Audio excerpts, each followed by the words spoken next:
Okay, well, good evening. I'll just go through a few things happening in the sky, being as quick as possible as we have a packed program to get through.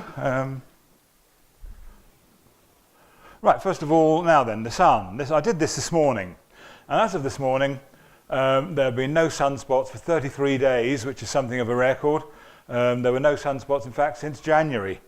And here we are. This is with 48 days so far with no sunspots in 2019. That's 75% of all days. That compares with going back to 2008, 2009, 73%, 71. So looks like we're having a pretty serious minimum going on, and there's probably more of it to go yet. However, this is how things are with these things.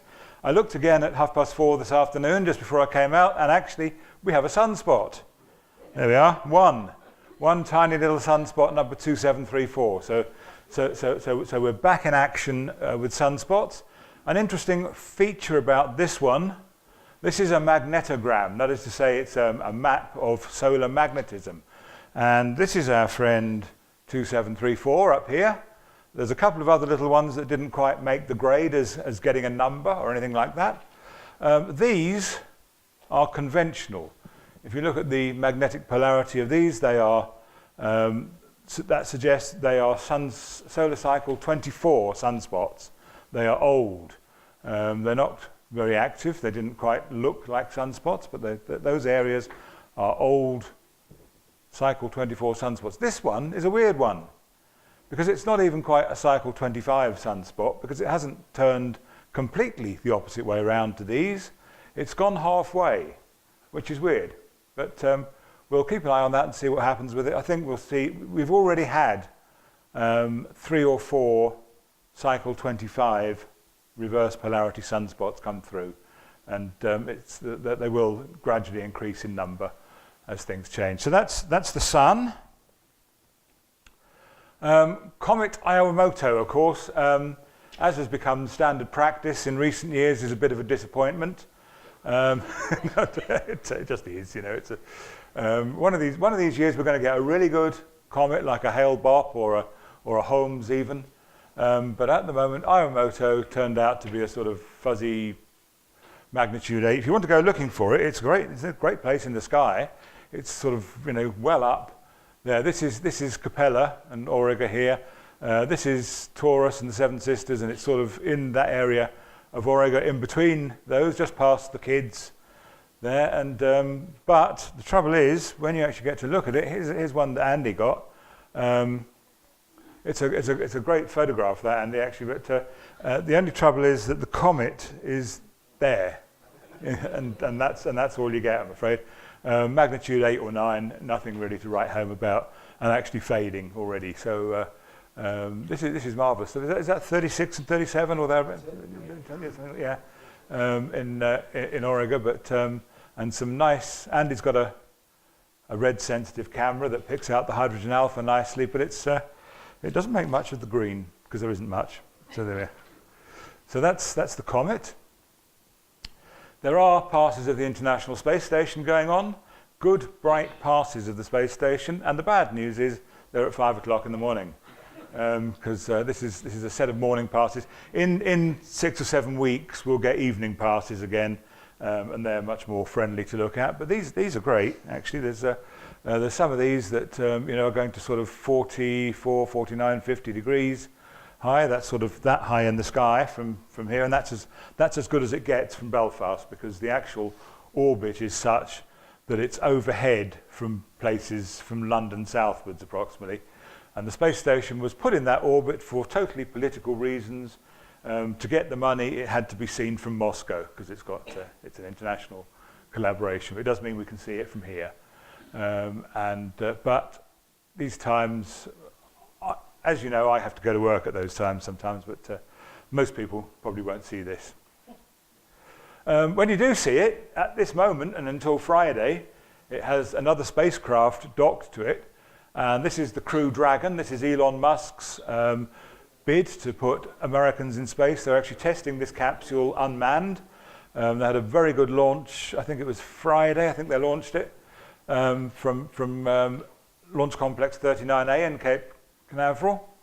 And that's the same one that launched most of the Apollos, suitably modified and so on, but that's where it launches from, and that will take 4 astronauts up to the International Space Station.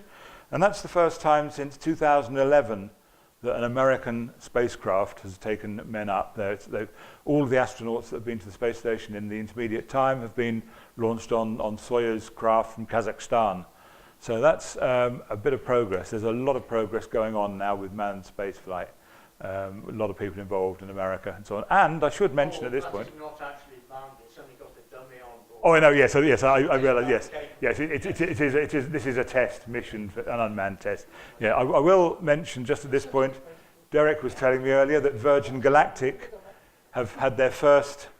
is that actually a paying passenger? No, she's the astronaut training manager. She's the astronaut training manager, but they've taken their first passenger up, that is to say someone who is not a pilot, this week. So progress there, and we hope to see Derek up before too long. Yeah, indeed. That's brilliant. Okay. Little look at the night sky, and just an odd little thing. I'm just going to turn the lights down on this a bit because it's a bit dim. There we go.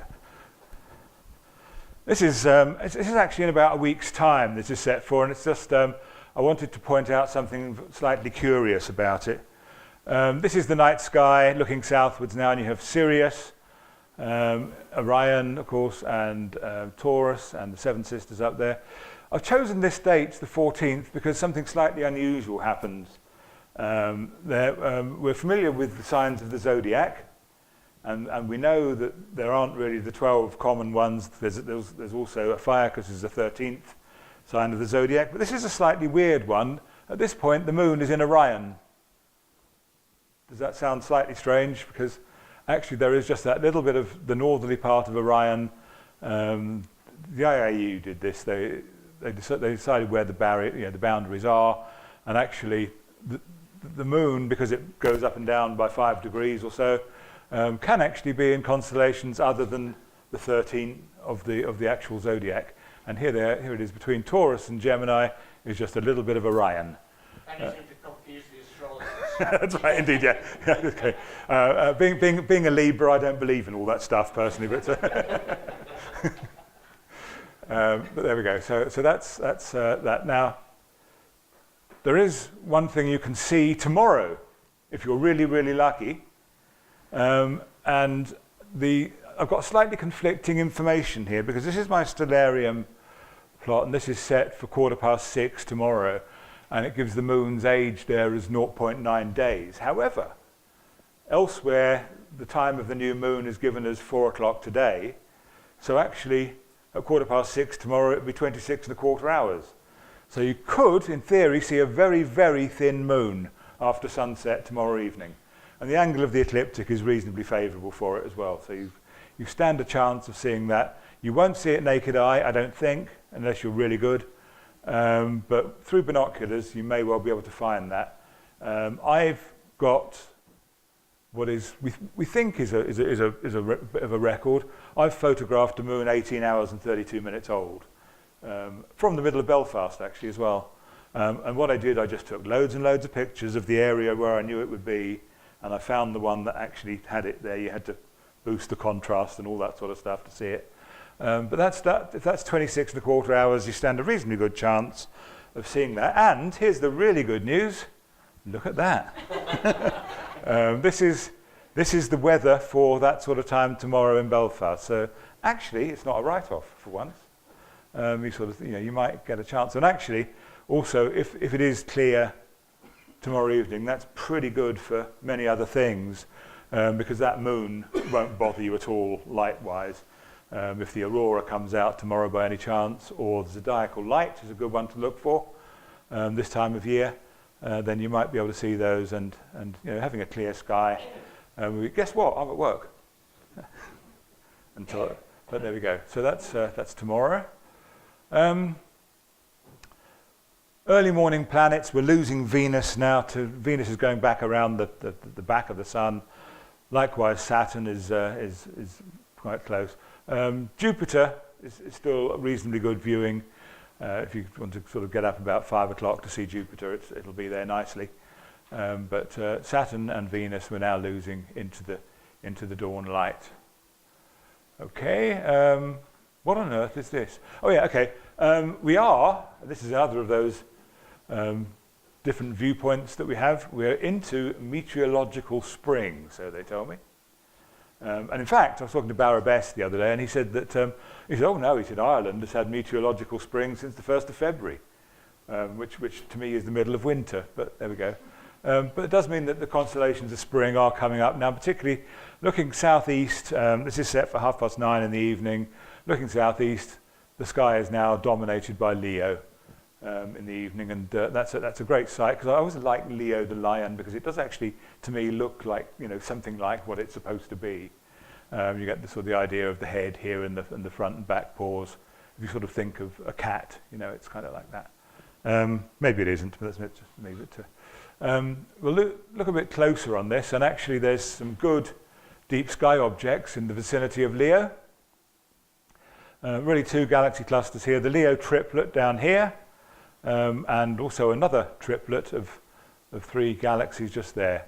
Look a bit closer at that one. That's what the Leo triplet looks like close up. We've got 2 nice spiral galaxies and the rather strange looking hamburger galaxy. Those are M65 and 66, I think, something like that, aren't they? Those 2. But really, the real place for galaxies is further down from there. This is the nebula, which is the very back end of Leo. This star is Vindimiatrix, which is in Virgo, and that area between the 2, the Virgo cluster, very, very rich area of galaxies. Lots and lots there. And actually, Adam has had his telescope on it, and this is a fantastic picture. I think this is Markarian's chain by Adam. Taken, I'm not making this up, unless he is, with an 80mm refractor. Is that right, Adam? Yep. I think that's an incredible picture to be taken with an 80mm telescope. And the more I look at that, the more, you know, you can see the big galaxies here, and then you look a bit closer, there's another one there and another one there. There are loads and loads of galaxies in that picture, taken from Cookstown with an 80mm refractor. I think that's really, really good. Right, that's all I have to say. Thank you very much.